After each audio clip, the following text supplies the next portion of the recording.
En este video veremos lo que se considera como la primera civilización del mundo, que es la civilización sumeria. Esta civilización se ubica alrededor del 4000 a.C. en la Baja Mesopotamia, entre el río Tigris y el Éufrates, cerca al Golfo Pérsico, lo que actualmente es Irak. Por lo cual veremos el primer gobierno, sus divisiones sociales, su cotidianidad, la primera escritura desarrollada en el mundo, la primera cerveza del mundo, entre otros.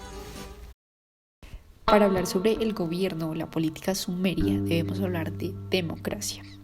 Democracia es un concepto que, según se cree, nace en el occidente con los atenienses en la antigua Grecia.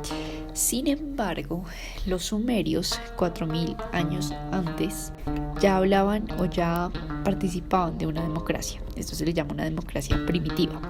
Y esto lo sabemos gracias a los escritos que se realizaban en tabletas de arcilla con caracteres cuneiformes. En una de estas tablillas se nos habla de un poema que nos dice cómo estaba dividida este gobierno. Este estaba compuesto por un parlamento que se constituía por dos cámaras, un senado o una asamblea de los ancianos y una cámara baja que estaba constituida por los ciudadanos en estado de llevar armas. La civilización sumeria tenía varias ciudades y cada ciudad tenía su gobernador. Estos gobiernos eran dinásticos. Las ciudades más importantes mencionadas son Lagash, Kish, Uruk y Ur. Estos gobernantes eran puestos, según se creía, por los dioses sumerios. El poema del que hablaba habla de una contienda entre los gobernantes de dos importantes ciudades de Sumeria, era Kish y Uruk. Kish gobernada en alrededor del 3000 por Aga y Uruk con Gilgamesh. Estas dos se peleaban por el poder definitivo en toda la región sumeria, por lo cual el poema nos dice que Gilgamesh convoca a la asamblea para saber qué hacer con Kish. Aquí va una parte del poema. El señor Gilgamesh, ante los ancianos de su ciudad, llevó el asunto y les pidió consejo. No nos sometamos a la casa de Kish, ataquémosle con nuestras armas. La asamblea reunida de los ancianos de su ciudad respondió a Gilgamesh: sometámonos a la casa de Kish, no la ataquemos con nuestras armas. Gilgamesh, el señor de Kuyab, que realizó heroicas hazañas por la diosa Inanna, no aceptó en su corazón las palabras de los ancianos de su ciudad. En cuanto a la justicia, encontramos el código que estableció el rey sumerio Ur-Nammun, que fundó la tercera dinastía de Ur hacia el 250 a.C.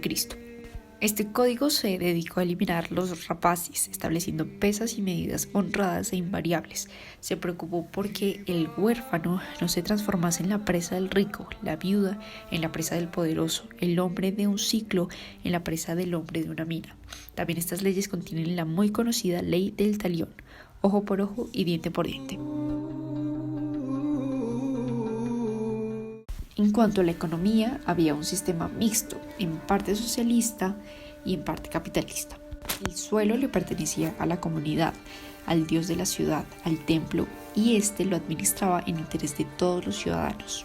Sin embargo, también existía la propiedad individual. Cada quien poseía sus casas, animales, jardines. Había un sistema de irrigación que era de propiedad común.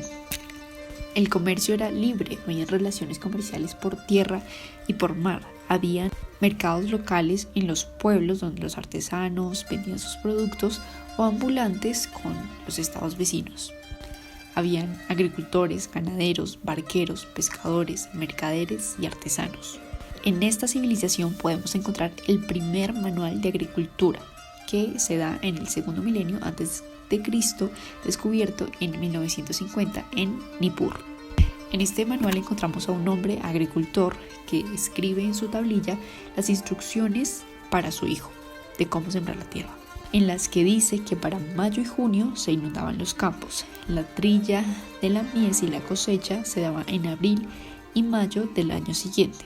Los granos de cebada debían estar sembrados todos a la misma profundidad, que eran 5 centímetros. En el momento en el que el grano rompiera la superficie del suelo, el agricultor debía rezar una oración a Nin-Quilim, diosa de las ratas y otras sabandijas del campo, para que no echara a perder la cosecha.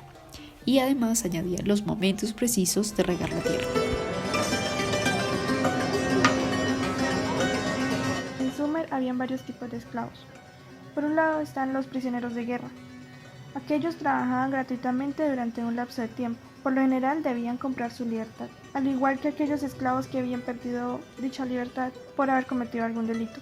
También habían esclavos voluntarios, que se sometían temporalmente a la esclavitud para pagar alguna deuda o por alguna necesidad. Como siempre se ha visto, los esclavos eran propiedad del amo, quien podía maltratarlos si no cumplían sus obligaciones. Pero también tenían ciertos derechos, ya que podían explotar negocios, pedir préstamos, hasta comprar su libertad. Si un esclavo se casaba con una persona libre, los hijos, por ende, nacían libres. En cuanto a la alimentación, la base y bien más preciado era el grano, después del agua. También los lácteos eran otro importante producto de consumo, junto con el aceite de sésamo, la miel, el azúcar de palma y diversas frutas. Claramente, las clases pudientes se recreaban con patos y alimentos más sofisticados, mientras que los menos afortunados se conformaban con hacer las numerosas langostas que en Mesopotamia abundaban y que allí le daban utilidad. Por otro lado, el ganado servía para los trabajos del campo y para proporcionar lana. También era el alimento por excelencia de los pastores. La religión sumeria era politeísta. Según su filosofía, hubo un grupo de dioses que bajaron del cielo para crear la humanidad y su civilización, garantizándoles todos los instrumentos necesarios para su supervivencia. Es así como se explicaban los sumerios la aparición de la agricultura, la ganadería, la minería, la irrigación y su organización política. Por otro lado, habían muchos más dioses tanto en el cielo como en el inframundo. Todos estaban emparentados uno con otro y ubicados jerárquicamente. Los dioses eran considerados como humanos, es decir, también manifestaban sentimientos, también planeaban, también actuaban, también cometían errores, comían y bebían. Por esta razón, en las ceremonias ofrendaban ricos platillos para sus dioses, ya que pensaban que podían comerlos. Por otro lado, también es necesario resaltar que los mitos fueron esenciales para los sumerios, ya que por medio de estos podían conocer más sobre los dioses. En cuanto a la religión, cada ciudad tenía su templo, el cual estaba dedicado a un dios en específico. Cada templo también tenía sacerdotes y sacerdotisas, quienes podían unirse carnalmente con personas mortales del otro sexo. En dicha unión, el sacerdote representaba a un dios y la sacerdotisa a una diosa. En Ur, por ejemplo, el rey hacía el amor con la gran sacerdotisa, que actuaba en representación de la diosa Inanna. Esta ceremonia o ritual se llevaba a cabo en la fiesta de Año Nuevo y tenía por objeto asegurar la fertilidad de la tierra y de los vientres. En aspectos más culturales, como por ejemplo la situación de la mujer, el matrimonio o el aborto, siempre se había influenciado por un cierto patriarcalismo. Es decir, aunque las mujeres tenían ciertos derechos legales, como por ejemplo tener propiedades, tener sus negocios o ser testigos en juicios, no siempre las mujeres gozaban de un estatus elevado, a excepción de la suma sacerdotisa, claro, que representaba a la diosa de la ciudad. Pero del escaso número de mujeres relevantes en la vida sumeria, podemos deducir que la escala social determinaba bastante el estatus de la mujer. En cuanto al aborto voluntario, únicamente era posible cuando el marido lo consentía, al igual que el divorcio, que también era facultad del marido decidir si se divorciaban o no. Esto podía pasar cuando en el matrimonio no había descendencia o si bien la esposa adolecía de alguna característica o se mostraba un comportamiento inadecuado. No obstante, al momento de divorciarse, el marido debía devolver la dote que la mujer daba antes de casarse.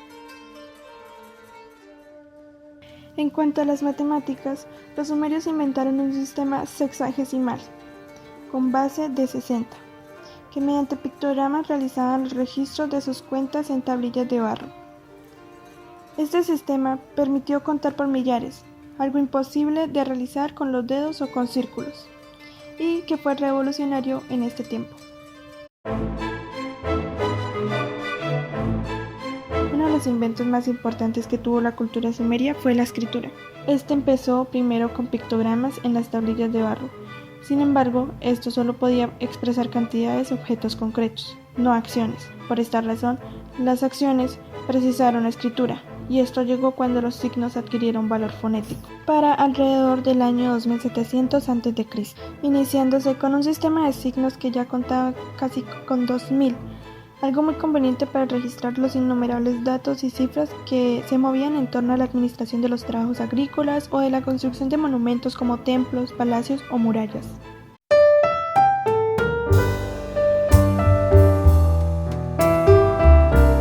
Otra gran aportación que dio la cultura sumeria al mundo fue la creación de la cerveza, elaborada a base de cebada, un cereal que crecía en Mesopotamia de forma silvestre y que cuando la agricultura se hizo fuerte, se convirtió en el elemento de cultivo más frecuente. Otro uso que se le dio a la cebada fue para facilitar la ingestión de medicamentos. Además, se usó como artículo de intercambio en el comercio de trueque de aquella época.